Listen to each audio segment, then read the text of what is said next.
बालरामायण आवडल्यास लाईक करा, शेअर करा व मराठी पुस्तक वाचन ह्या चॅनलला सबस्क्राईब करा. बालरामायण. ओम श्री रामचंद्रार्पण मस्तु. बालकांड. अयोध्या. गंगेच्या उत्तर तीरावर कोसल साम्राज्य होते. सुंदर अयोध्या नगरी त्याची राजधानी होती. प्रदेश संपन्न आणि सुपीक होता. सूर्यवंशातील प्रसिद्ध राजा मनूने शरयू नदीच्या तीरी अयोध्येची उभारणी केली होती. नगरीमध्ये अनेक सुंदर इमारती होत्या. रस्ते रुंद आणि सपाट होते. आपल्याला ते कदाचित विचित्र वाटले असते. ती खूप पुरातन नगरी होती.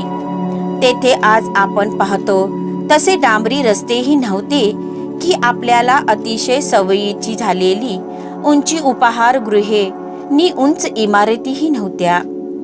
आकाशातून जाणाऱ्या विमानांच्या इंजिनांच्या घरघरीने दिवसाची शांतता भंग पावत नव्हती की रेल्वेच्या इंजिनाच्या कर्कश शिट्टीने रात्रीच्या स्तब्धतेला छेद जात नव्हता. तिथे गाड्या नव्हत्या, ट्रॅक्स नव्हत्या की बसेसही नव्हत्या.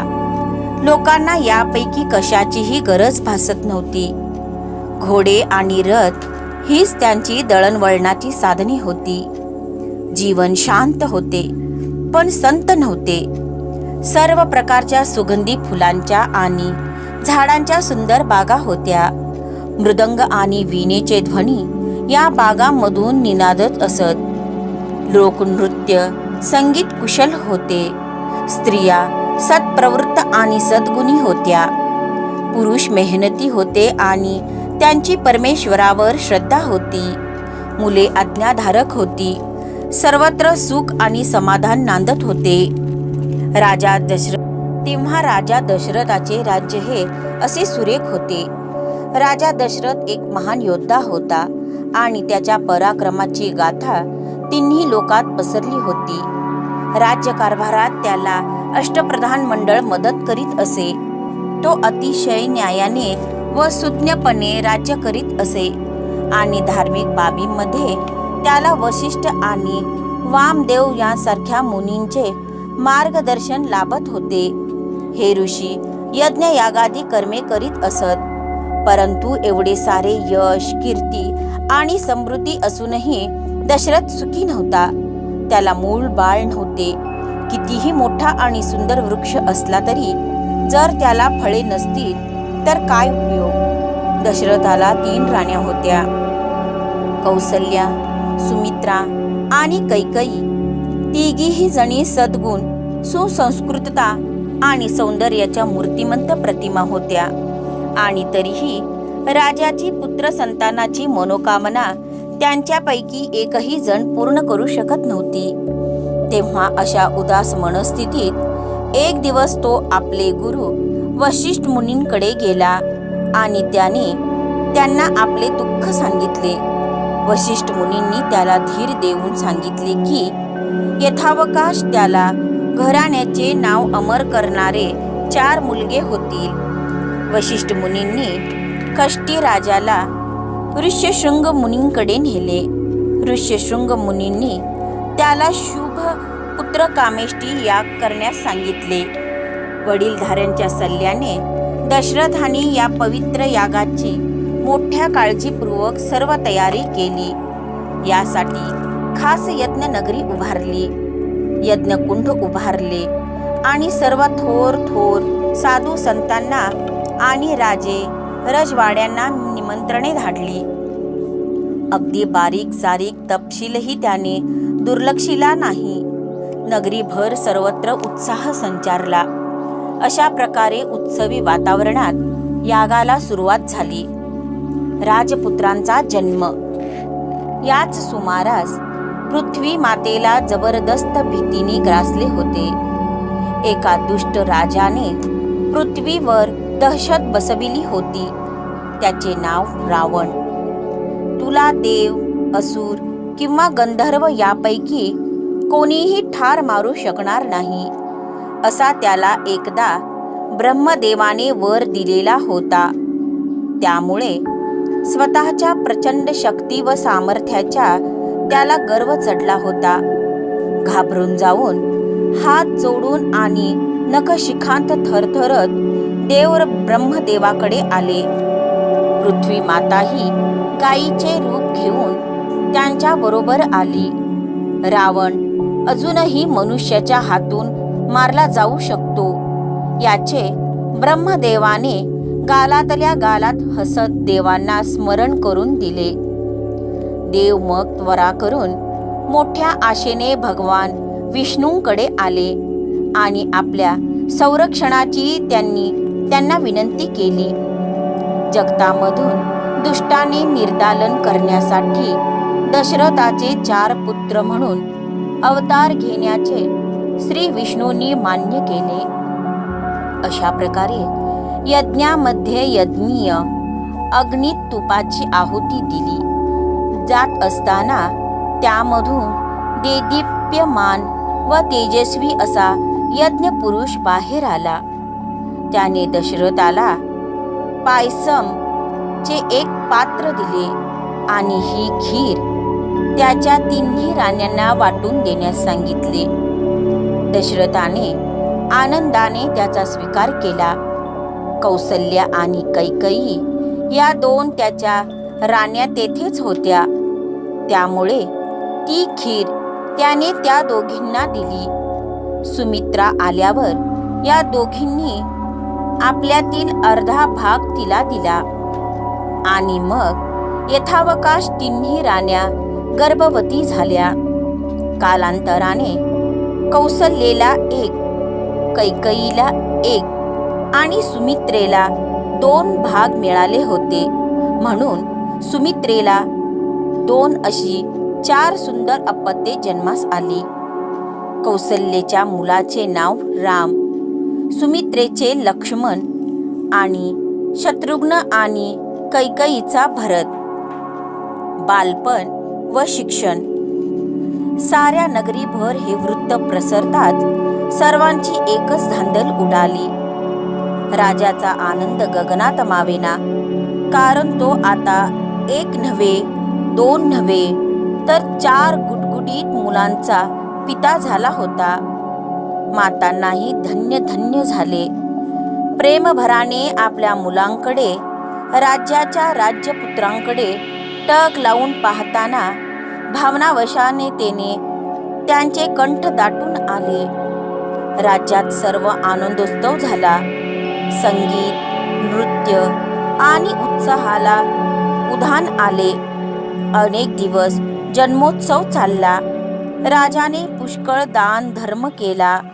ब्राह्मणांना व गरिबांना देणग्या, घोडे, गायी, गुरे दिली. राजपुत्र जसजसे मोठे होऊ लागले तसतसे त्यांचे विशिष्ट स्वभाव गुण दृष्टीत पत्तीस येऊ लागले.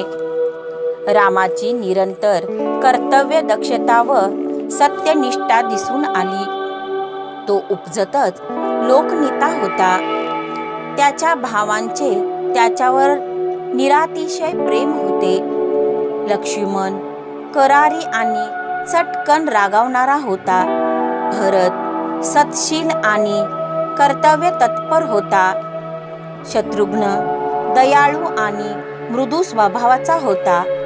4ही भावांना युद्धकलेचे आणि धनुर्विद्येचे तसेच वेदांचे आणि उपनिषदांचे शिक्षण देण्यात आले होते.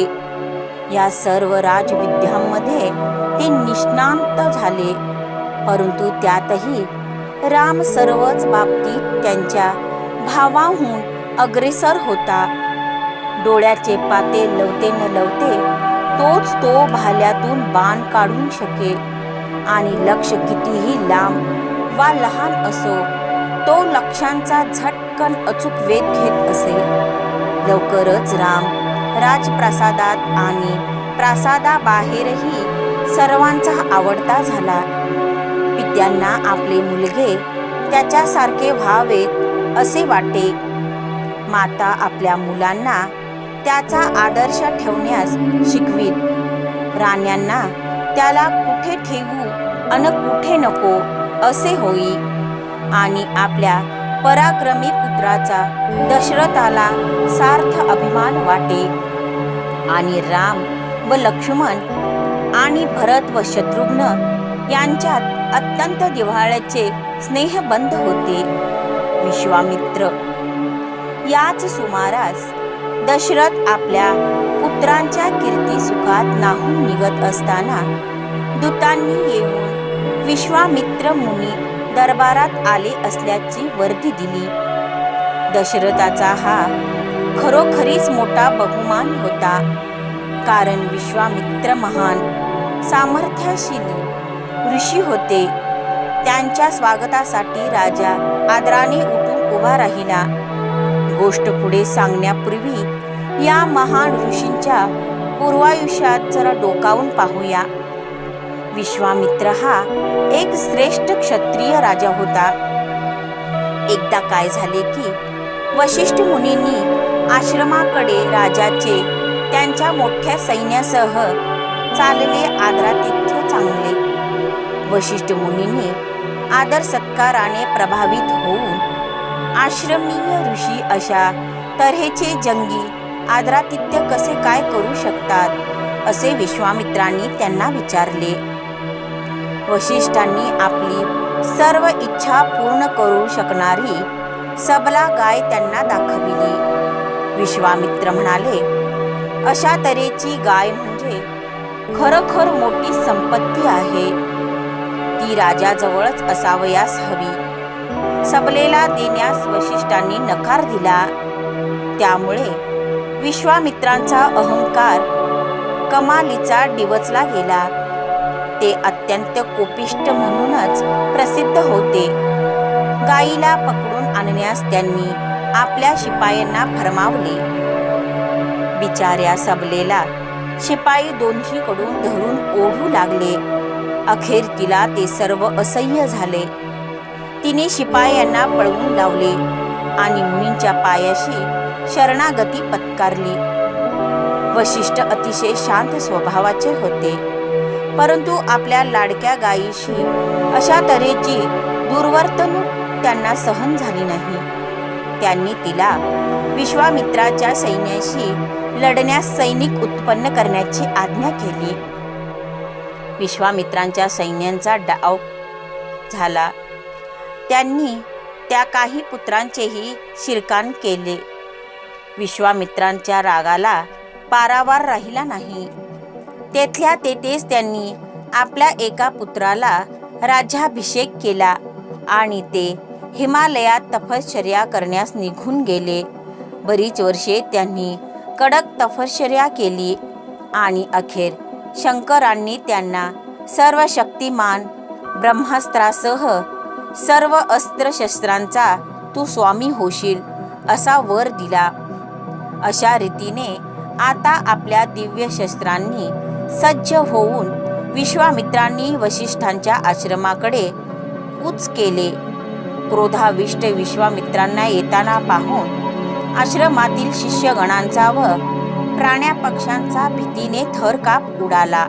विश्वामित्रांनी मग वशिष्ठावर एकामागून एक शस्त्रांचा भडीमार केला, परंतु काय नवल, कोणत्याच शस्त्रांचा परिणाम होईना.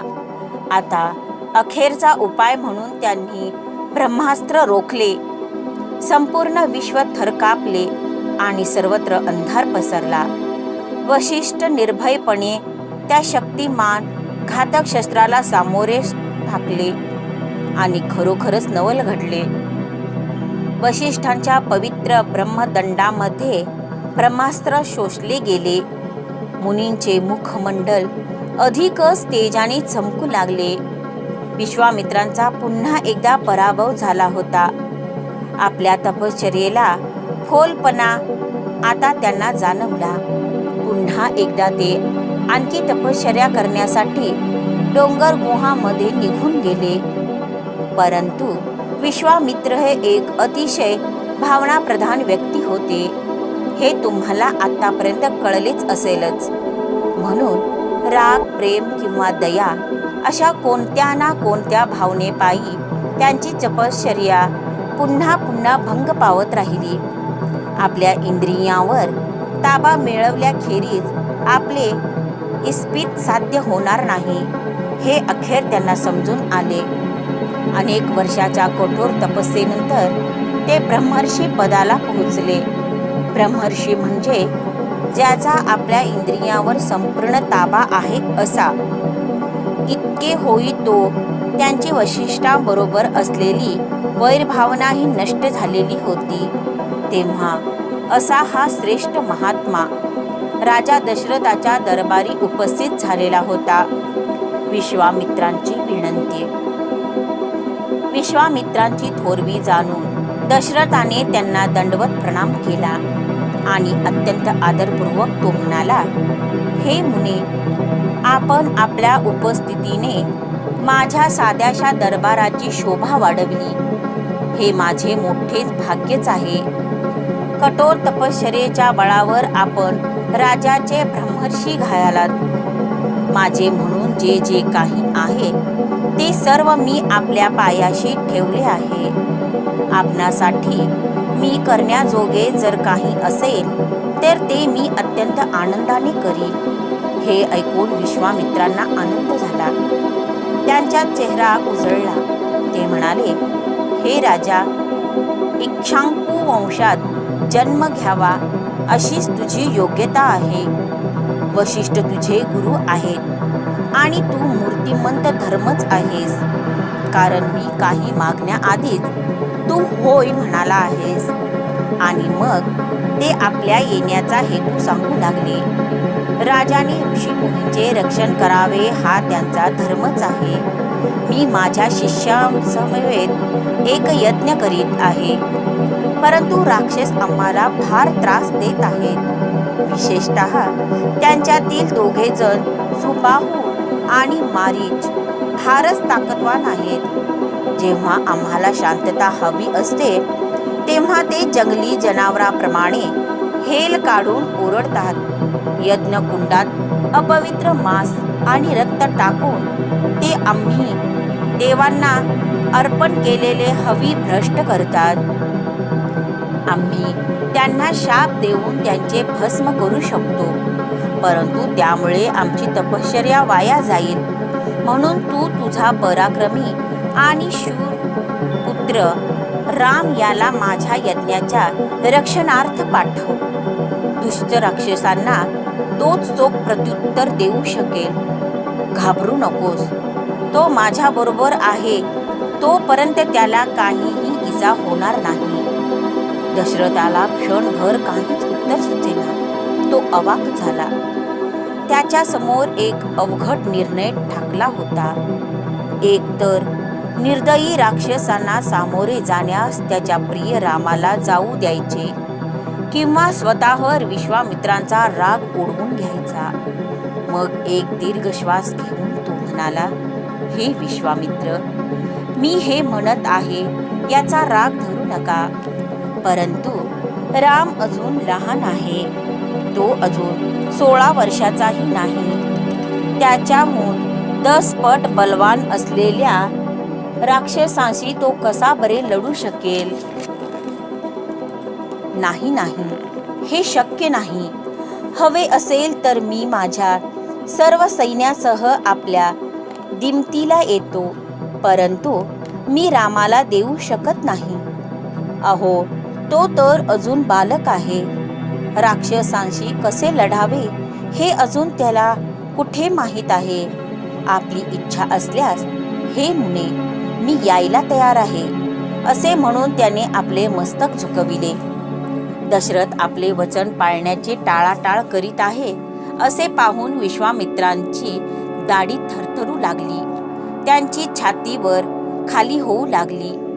त्यांचे डोळे रागाने लाली लाल झाले. त्यांनी आपली वळलेली मूठ हवेत उगारली आणि निस्तब्ध दरबारात त्यांचा आवाज कडाडला. ठीक आहे, दिले वचन मोडणाऱ्या आणि सत्यापासून ढळलेल्या अशा तुझा वंश खूप चालू.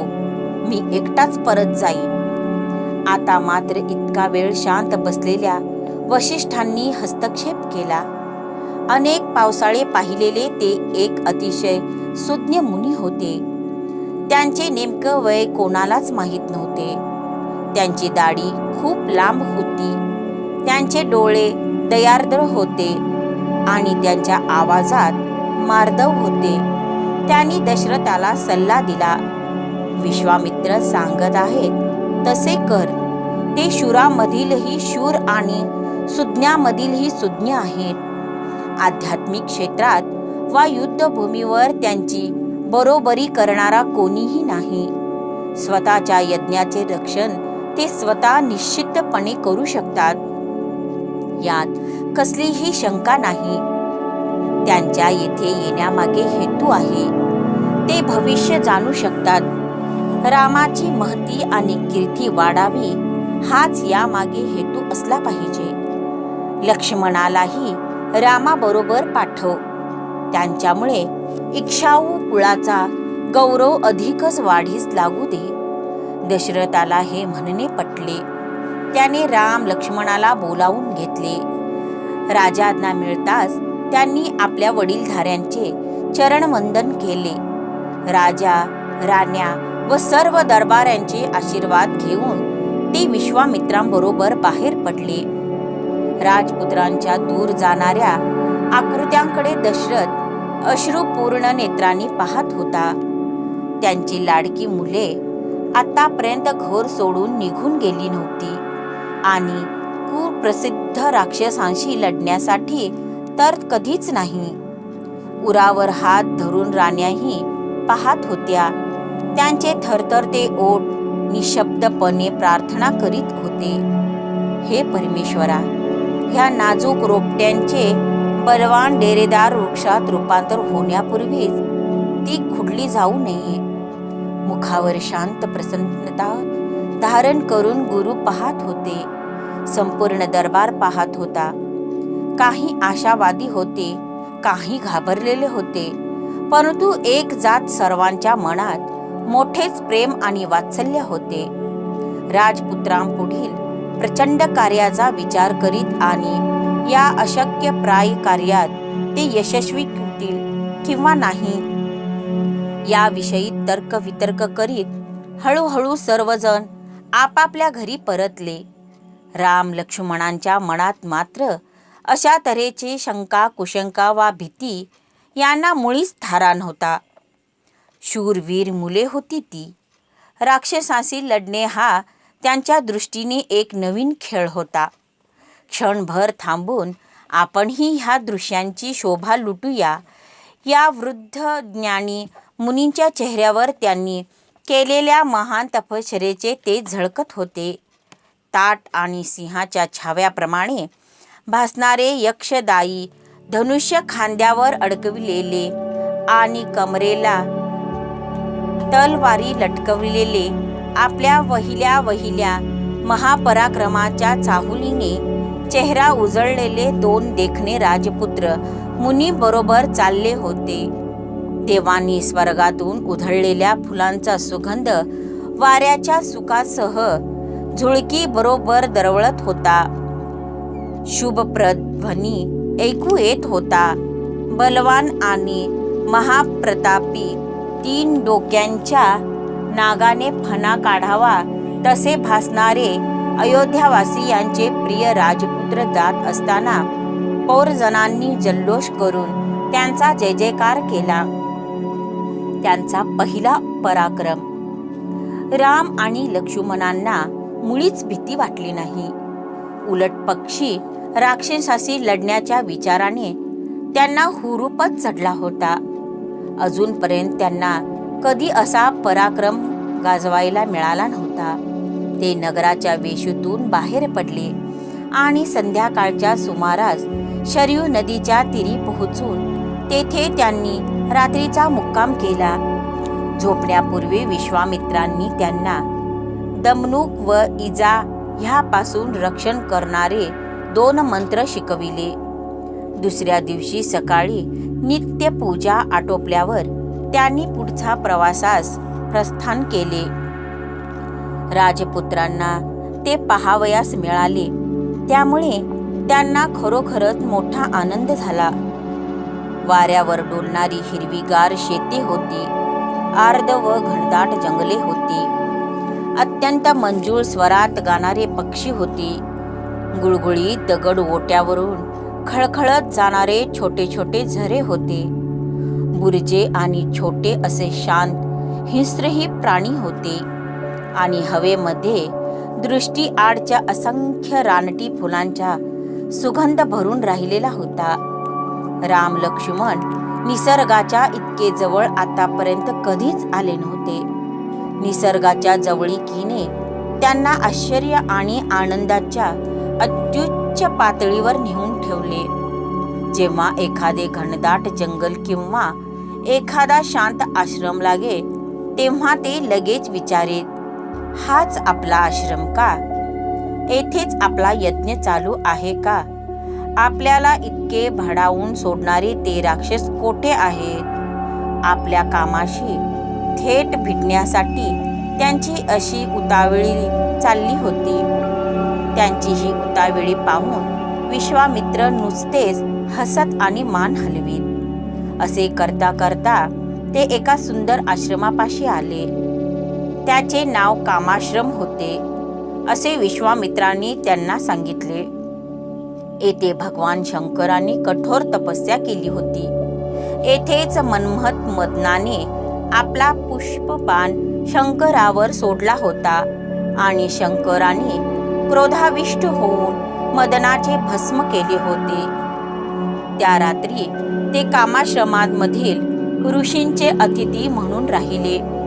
दुसऱ्या दिवशी सकाळी स्नान संध्या आटोपून राम लक्ष्मण व विश्वामित्रांनी एका तराफ्यावरून गंगा नदी ओलांडली.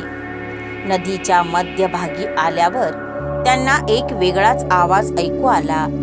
तो शरयू नदी गंगेत मिसळून जात असल्याचा आवाज होता.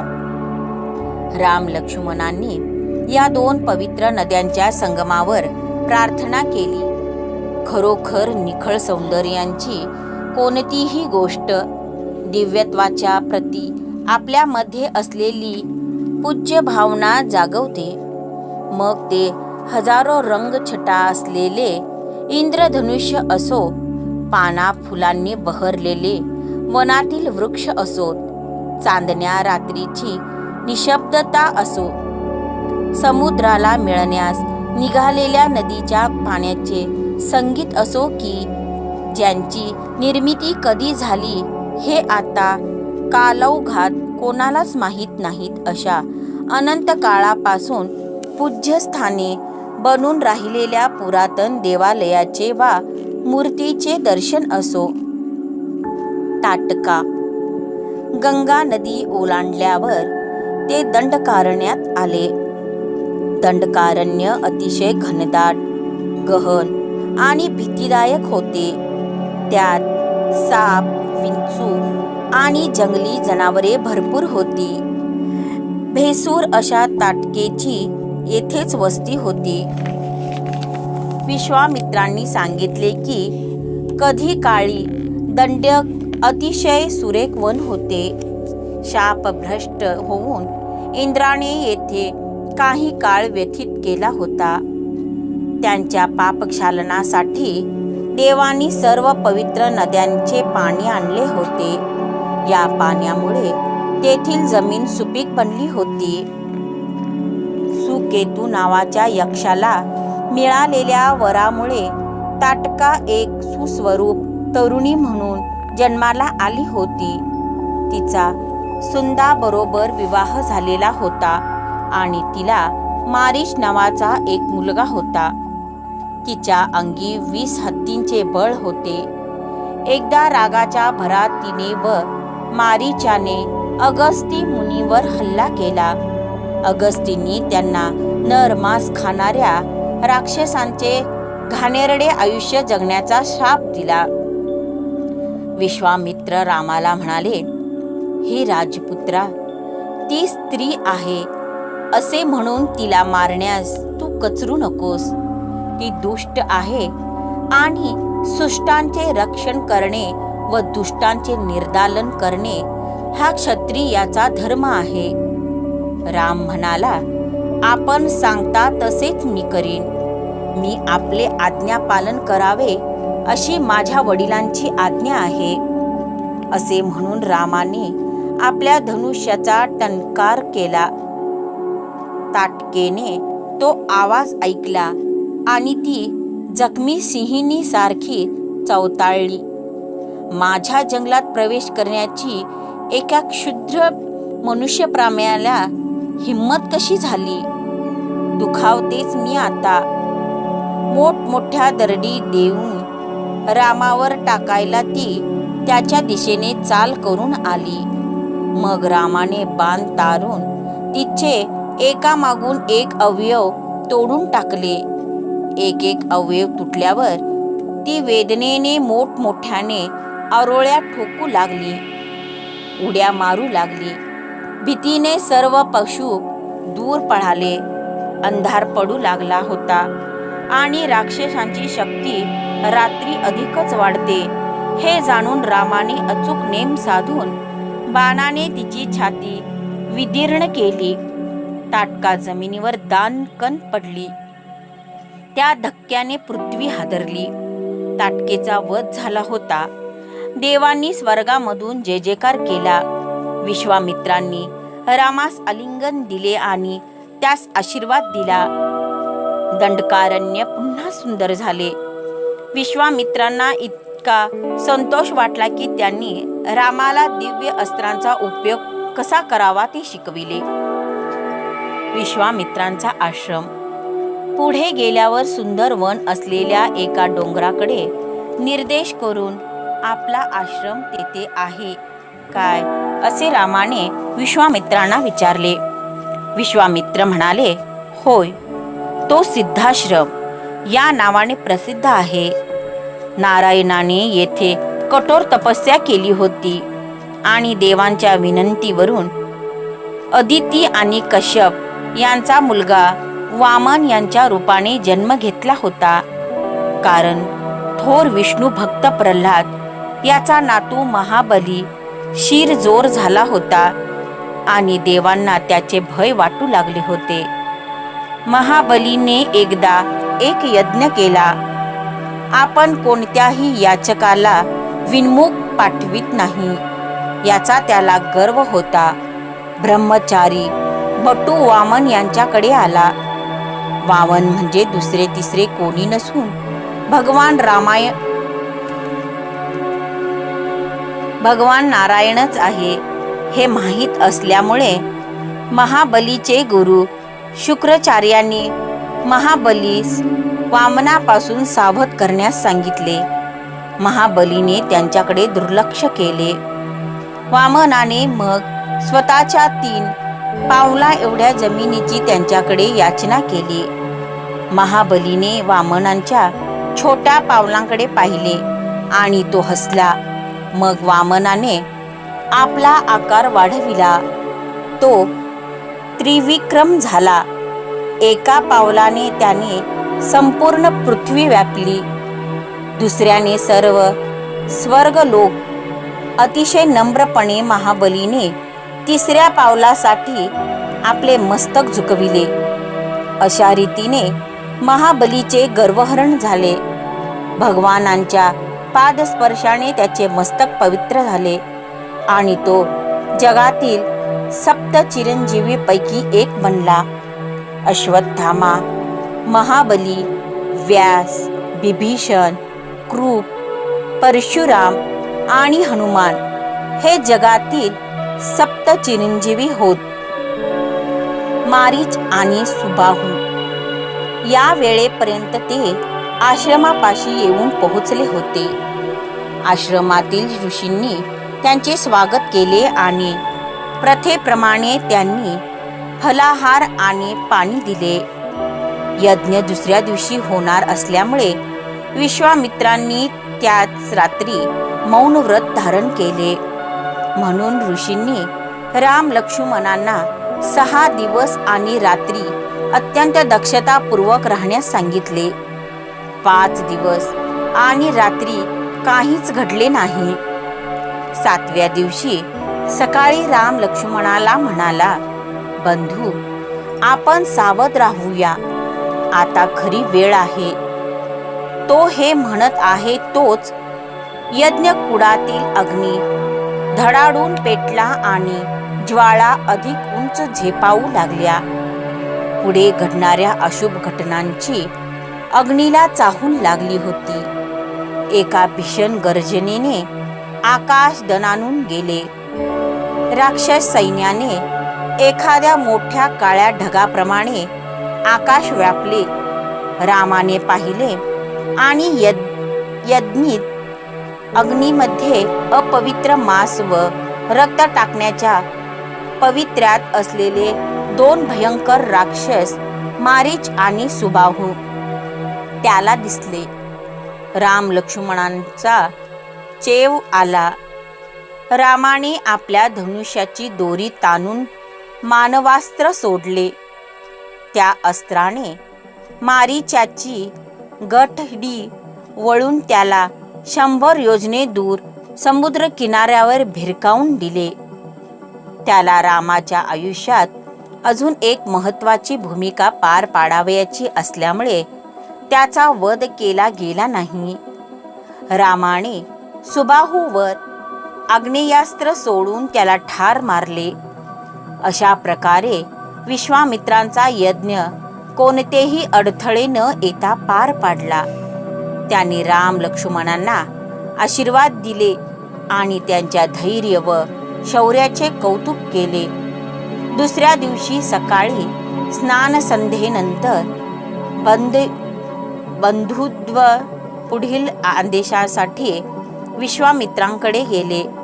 ऋषी म्हणाले, आम्ही सर्वजण मिथिला नगरीत राजा जनकाच्या यज्ञाला जाणार आहोत. त्यांच्याकडे एक अद्भुत धनुष्य आहे. ते मूलतः रुद्राचे होते. हे धनुष्य तू खरोखरीत पाहावयास हवेस. हे अद्भुत धनुष्य पाहावयाच्या उत्सुकतेपोटी राम लक्ष्मणांनी त्यांच्याबरोबर जाण्याचे मान्य केले आणि अशा प्रकारे विश्वामित्रांच्या आश्रमातील ऋषी अयोध्येचे 2 राजपुत्रांबरोबर मिथिला नगरीस जाण्यास निघाले. आश्रमातील पशु पक्षीही त्यांच्या मागोमाग निघाले, परंतु विश्वामित्रांनी त्यांना प्रेमपूर्वक परतविले.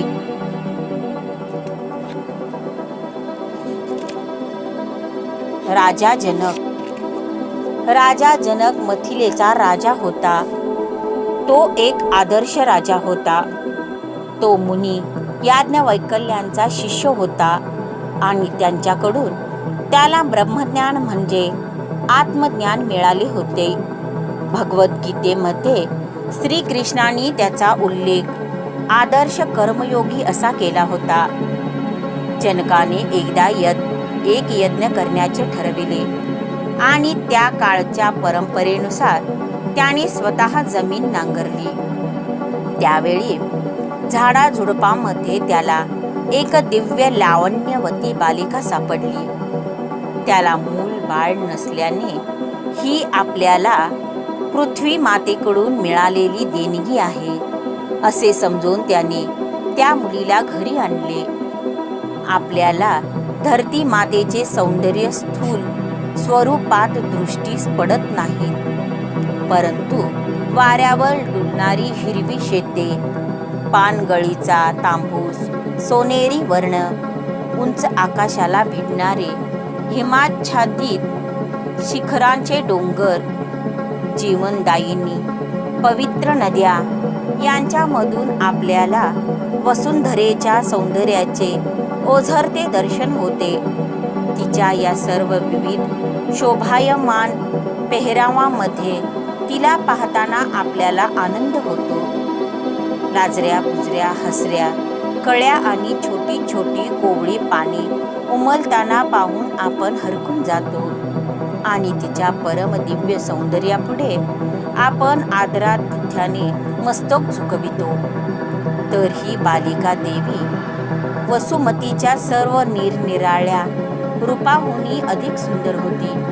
तिचे नाव सीता ठेवण्यात आले आणि ती गुणांमध्ये आणि सौंदर्यामध्ये देवी लक्ष्मीलाही मागे टाकणारी होती, असे कवी तिचे वर्णन करतात. सीता ही हिंदू मुलींचा आदर्श आहे. सीतेप्रमाणे बनण्याचा प्रत्येक हिंदू मुलीला प्रयत्न असतो आणि सीतेला डोळ्यासमोर ठेवून ज्या गुणांच्यामुळे सीता या पवित्र भूमीच्या इतिहासात अजरामर झाली, ते गुण अंगी बाणविण्याचा प्रयत्न प्रत्येक हिंदू मुलगी करते. म्हणून सीता जेव्हा विवाह योग्य वयाची झाली, तेव्हा तिच्या योग्य कोणी राजपुत्र मिळेना आणि म्हणून तिच्या वडिलांना काळजी वाटू लागली. जनकाचे पूर्वजांना वरुण देवतेकडून शिवधनुष्य फार पूर्वीच भेट मिळालेले होते. ते वंश परंपरागत धन मानून जतन केलेले होते. पुष्कळ विचारांती जनकाने असे जाहीर करविले की जो कोणी शिवधनुष्य उचलून त्यावर प्रत्यंचा चढवून ते वाकवू शकेल, त्याला सीता माळ घालेल. जो कोणी ही कामगिरी करू शकेल, तो सीतेसाठी योग्य वर असेल, याची त्यास खात्री पटली. दूर दूर देशीहून अनेक राजपुत्र आले, परंतु ते सर्व निराश होऊन परत फिरले. गंगेची कथा. मजल दर मजल करीत असता विश्वामित्र व त्यांच्या बरोबरच्या मंडळींनी एक रात्र गंगेच्या तीरावर मुक्काम केला. दोघा राजपुत्रांच्या विनंतीवरून विश्वामित्राने त्यांना गंगेची कथा सांगितली. भगीरथ हा इक्ष्वाकू वंशातील एक पराक्रमी राजा होता. तो रामाचा एक पूर्वज होता. त्याला मूलबाळ नव्हते आणि शिवाय कपिल मुनींच्या शापामुळे त्याच्या पितरांची रक्षा पाताळात खितपत पडली होती. म्हणून राज्याची धुरा कुशल मंत्र्यांच्या हाती सोपून भगीरथ गोकर्ण येथे जाऊन तपश्चर्या करू लागला. अनेक वर्षांच्या कठोर तपस्येनंतर ब्रह्मदेवांनी भगीरथला दर्शन देऊन त्याला हवे असलेले 2 वर दिले. पुत्रप्राप्तीचा आणि पाताळात असलेल्या पितरांच्या उद्धारासाठी गंगावतरणाचा ब्रह्मदेव पुढे म्हणाले. परंतु त्यात एक अडचण आहे. गंगावतरणाचा भार पृथ्वी पेलू शकणार नाही. केवळ भगवान शंकरच ते पेलू शकतील. म्हणून तू आता शंकराची प्रार्थना कर. म्हणून भगीरथाने शंकराची प्रार्थना केली आणि परमकारुणिक शंकरांनी गंगेला आपल्या मस्तकी धारण करण्याचे मान्य केले. इकडे गंगेला गर्व चढला आणि शंकरांना आपल्या बरोबर पाताळात वाहवत न्यावे असे तिच्या मनात आले. शंकराने तिला धडा शिकवण्याचे ठरविले. गंगा जेव्हा खाली आली तेव्हा त्यांनी तिला आपल्या जटांमध्ये अडकवून ठेवले आणि कितीही प्रयत्न केला तरी तिचा एक थेंबही बाहेर येऊ शकेना. भगीरथाला काळजी पडली आणि त्याने तिला सोडून देण्याची शंकरांना विनंती केली.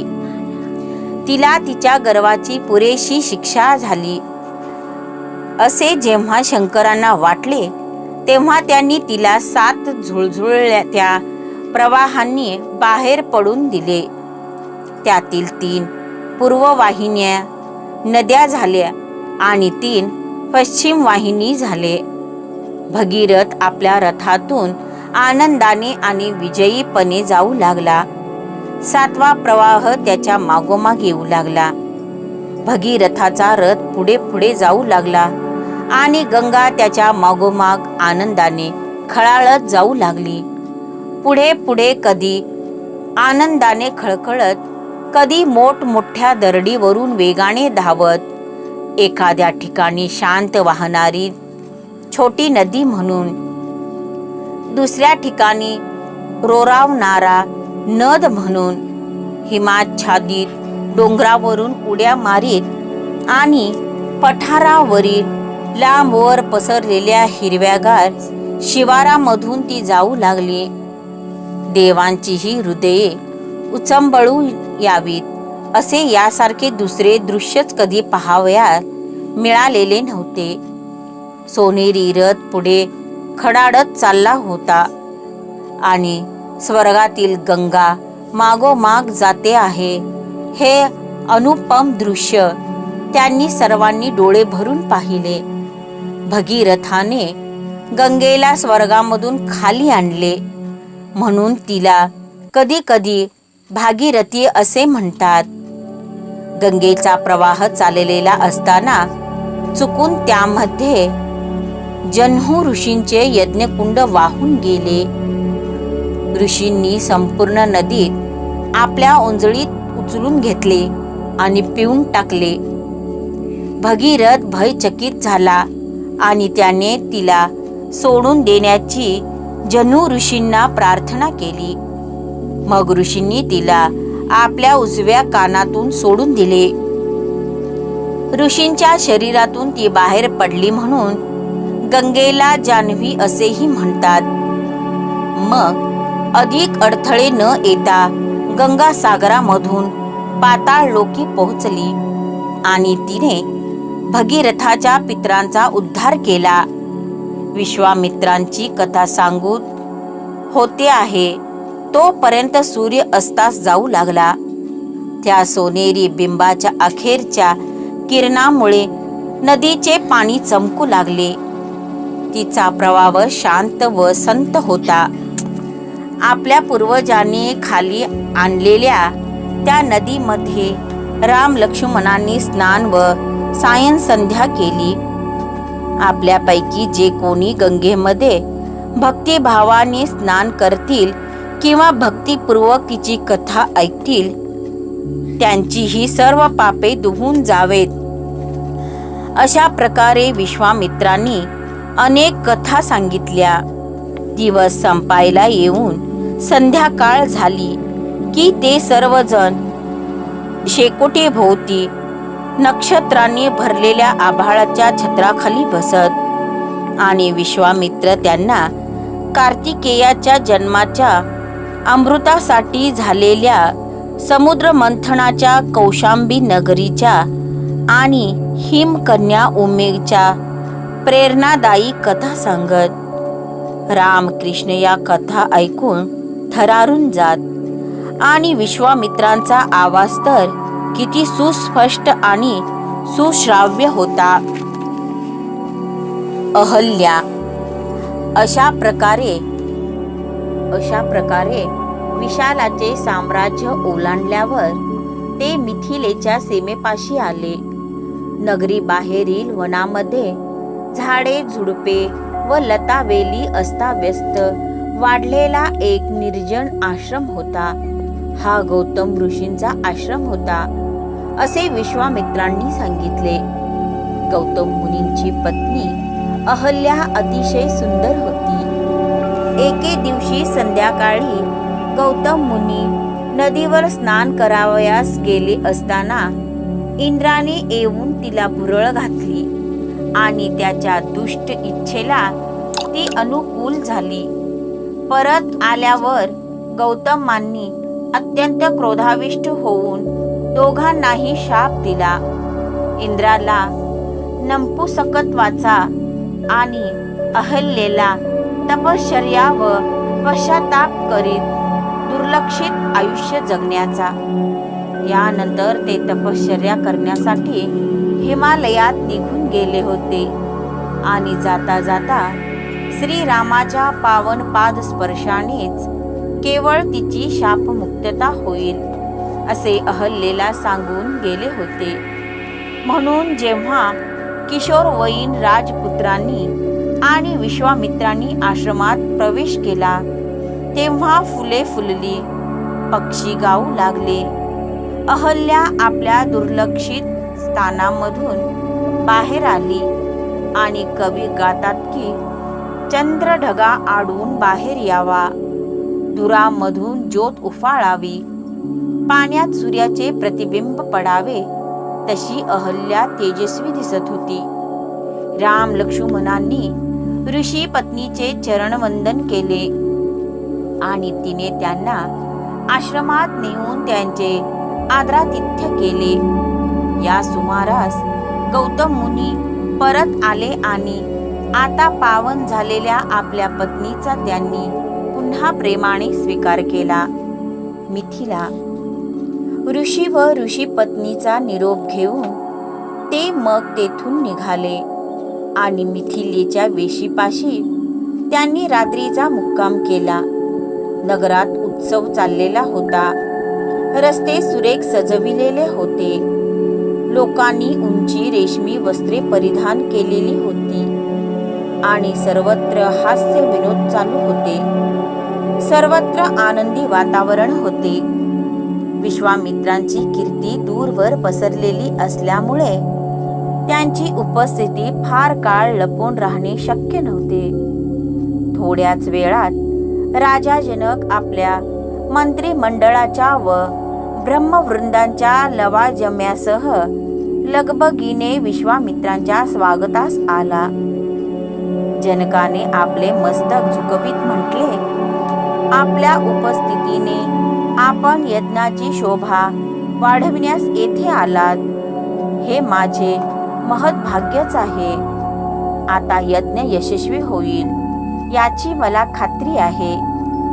मग त्याने राम लक्ष्मणांना पाहिले आणि त्यांच्या मुखावरील तेज पाहून तो चकित झाला. हे कोण आहेत अशी त्याने पृच्छा केली आणि हे आपल्या जुन्या मित्राचे दशरथाचे पुत्र आहेत असे कळल्याने त्याला फार आनंद झाला आणि विश्वामित्रांनी त्याला त्यांच्या पराक्रमांच्या गाथा सांगितल्या. यज्ञ सूर्य क्षितिजावर उगविला होता. गवतावरच्या दवबिंदूंनी आज स्वच्छ सूर्यप्रकाश राहणार असल्याचे स्पष्ट केले.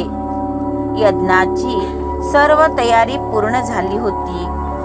पुलकित करणारा शंखनाद हवेत भरून राहिला होता. वेद घोष चाललेला होता आणि मंत्रोच्चाराने सर्व वातावरण पवित्र झाले होते. जमलेले सर्व ब्रह्मवृंद आणि राजे ध्यान धारणेत मग्न होऊन स्तब्ध बसून होते. विश्वामित्र आणि अयोध्येहून आलेल्या 2 राजपुत्रांनी यज्ञ मंडपात प्रवेश केल्यावर या 2 राजपिंड्या राजकुमारांबाबत सगळीकडे एकमेकात विचारणा सुरू झाली. हे राजा दशरथाचे पुत्र आहेत. हे वृत्त लवकरच सर्वत्र पसरले. राम शिवधनुष्य पाहण्यात उत्सुक आहे असे मग विश्वामित्रांनी जनकास सांगितले. या दिव्य धनुष्याबद्दल बोलताना राजाचा स्वर नेहमीच हळवा होत असे. शिवधनुष्य दरबारात आणण्याचा आदेश दिल्यावर जमलेल्या सभेला त्याने धनुष्याच्या प्रभावाविषयी विस्ताराने सांगितले.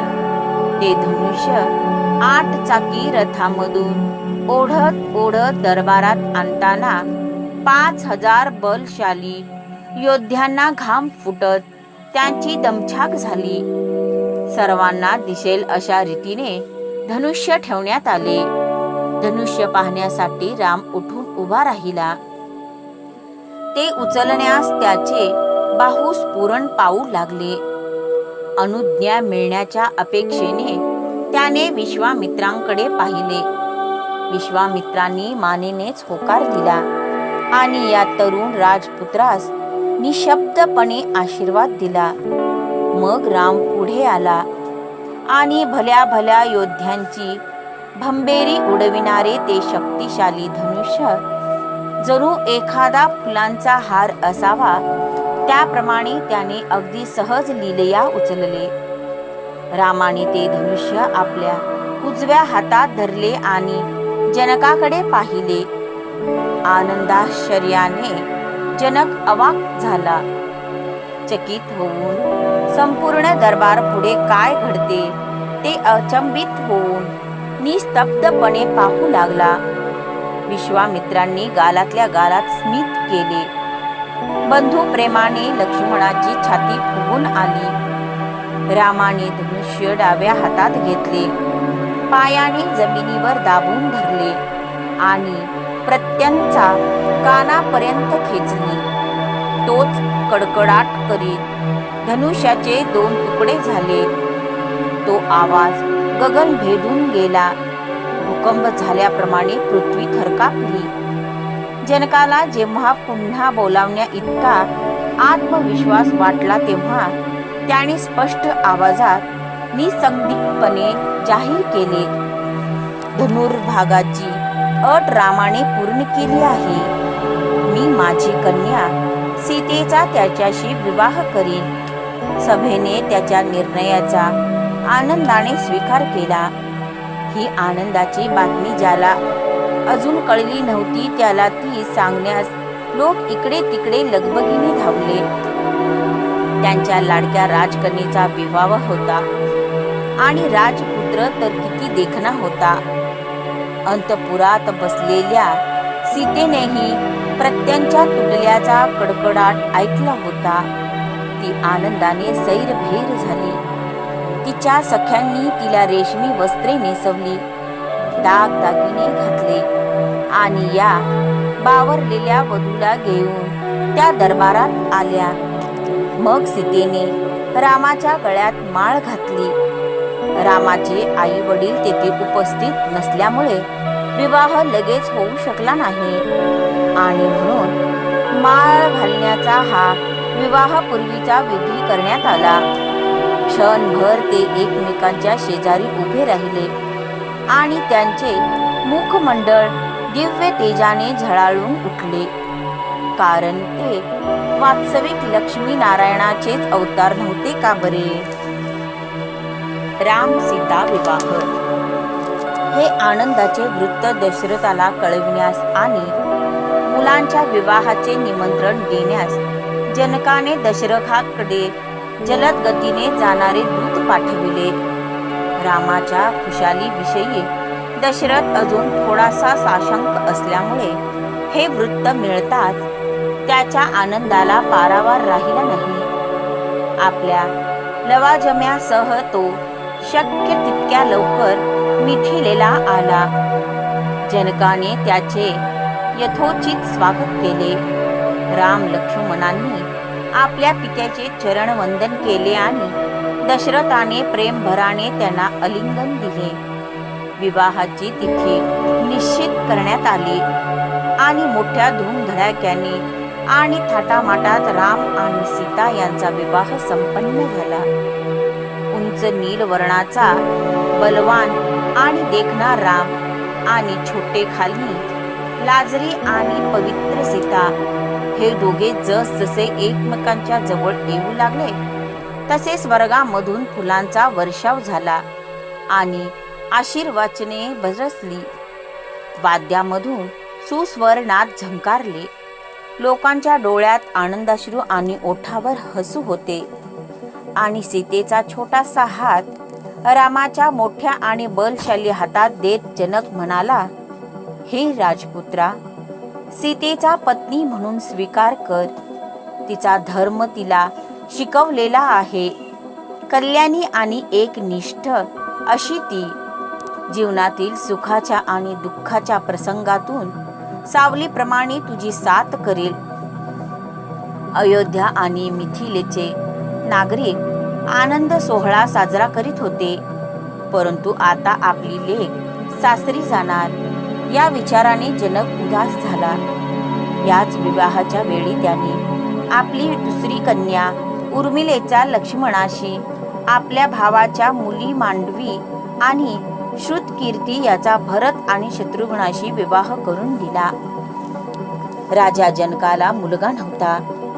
त्याने आपले सर्व प्रेम आणि वात्सल्य सीतेवरच जडविले होते. आपल्या मुलांना जे जे काही देण्याची इच्छा करावी ते सर्व जनकाने सीतेला दिले होते. सीता देखील अत्यंत आज्ञाधारक आणि कर्तव्यदक्ष होती. आपल्या पित्याची ती नेहमीच काळजी घेत असलेली होती. त्यामुळे आता ती जेव्हा सासरी चालली तेव्हा त्याने विचार केला, माझ्या म्हातारपणी कोण बरे माझी काळजी घेईल, कोण बरे माझ्यावर इतके प्रेम करेल आणि माझा इतका मान ठेवील. परंतु मला आता मन घट्ट केले पाहिजे. ती आपल्या पतीच्या घरी जात आहे, एका नवीन आयुष्याला सुरुवात करीत आहे. मी मनात उदास विचारांना थारा देता कामा नये. सीतेलाही पित्याने प्रेमाने केलेले लालन पालन आणि त्याचा मोठेपणा स्मरत होता. अरे रे, आता पित्याचा सहवास मिळणार नाही. ती पित्याच्या गळ्यात पडून हमसून रडू लागली. हुंदक्यांनी तिचे शरीर गदगदत होते. ज्या घरात आपण लहानाचे मोठे झालो, आपले पालन पोषण आणि रक्षण झाले, ते आपल्या पित्याचे घर बहुतेक मुलींना एक ना एक दिवस सोडून जावे लागते. लग्नानंतर त्या अनोळखी अशा नवीन जगात पाऊल टाकीत असतात आणि हा वियोगाचा क्षण आयुष्यातील अत्यंत दुःखद क्षणापैकी एक असतो. कारण लहानपणापासून आत्तापर्यंतच्या आपल्या सर्व परिचयाच्या वस्तू, आपल्या मित्रमैत्रिणी, पाळलेले पशुपक्षी, आई वडील, भाऊ बहिणी सर्व सोडून आता नवीन आयुष्याला तिला सुरुवात करायची असते.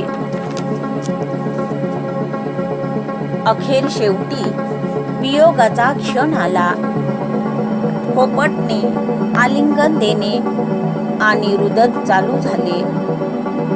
अखेर आपल्या मुलींना दशरथाच्या सुपूर्द करून जनकाने त्यांना निरोप दिला. मिथिला ओस पडली. लग्न सोहळ्याचे मांडव ओके बोके झाले आणि ह्यापेक्षाही जनकाचे अंतकरण सुने झाले. त्याची लाडकी सीता निघून गेली होती. इकडे दशरथ आणि त्याचा परिवार अयोध्येची वाट चालू लागला. दशरथाचे मुलगे दशरथाच्या हवाली करून आणि चारी भावंडांना आणि त्यांच्या पत्नींना आशीर्वाद देऊन विश्वामित्र आपल्या तपश्चर्येला हिमालयात निघून गेले. परशुराम वाटेने जात असताना त्यांना काही अशुभ चिन्हे दिसून आली. दशरथाने वशिष्ठ मुनींना त्याचा अर्थ विचारला. त्यांचे असे बोलणे चाललेले असताना एकाएकी आकाश झोकाळले. पृथ्वी कंप पावू लागली. वृक्ष भीतीने थरथरू लागले. त्यांच्या समोर जटाजूटधारी, डोळ्यातून आग ओकणारी, तेजपुंज चेहऱ्याची जरब वाटावी अशी आकृती पाय रोवून उभी ठाकली. तिच्या एका खांद्यावर धनुष्य लटकत होते आणि दुसऱ्यावर परशु. तिच्या एका हातात तळपता बाण होता. ही आकृती म्हणजे परशुराम होते, क्षत्रियांचा कट्टर शत्रू. त्यांच्या वडिलांना जगदग्नी ऋषींना एका क्षत्रियाने ठार मारले होते आणि परशुरामाने सर्व क्षत्रियांना ठार मारण्याची प्रतिज्ञा केली होती. कपाळाला आट्या घालून ते आता रामाला म्हणाले, तुझ्या पराक्रमाविषयी मी ऐकून आहे. तू शिवधनुष्य तुटेपर्यंत कसे वाकविलेस हेही मी ऐकले आहे. हे श्री विष्णूचे धनुष्य आहे. हे जर तू वाकविलेस तर तुझ्याशी लढून मी तुझा बहुमान करीन. इकडे दशरथाला पुत्राची काळजी वाटून तो विनवणी करू लागला. रामाला काय कळतंय, तो अजून बालक आहे, त्याच्याकडे लक्ष देऊ नका.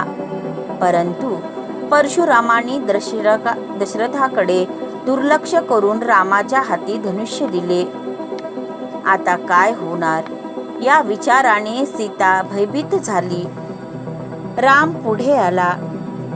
त्याने उपहासाने परशुरामांकडे पाहिले आणि अगदी सहजगत्या धनुष्य उचलले.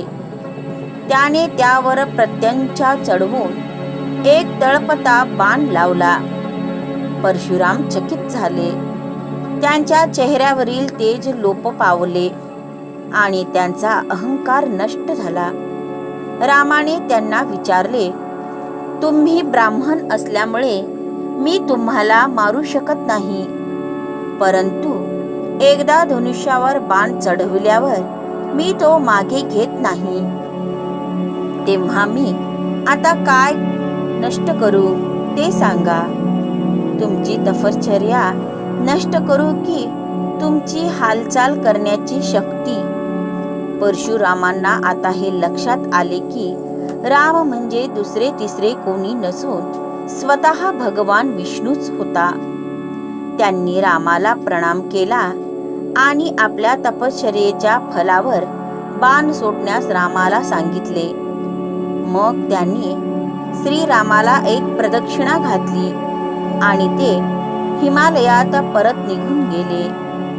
दशरथ आपल्या लवाजम्यासह यथावकाश अयोध्येस पोहोचला. सर्व भावंडे परत आलेली पाहून प्रजा आनंदाने बेभान झाली.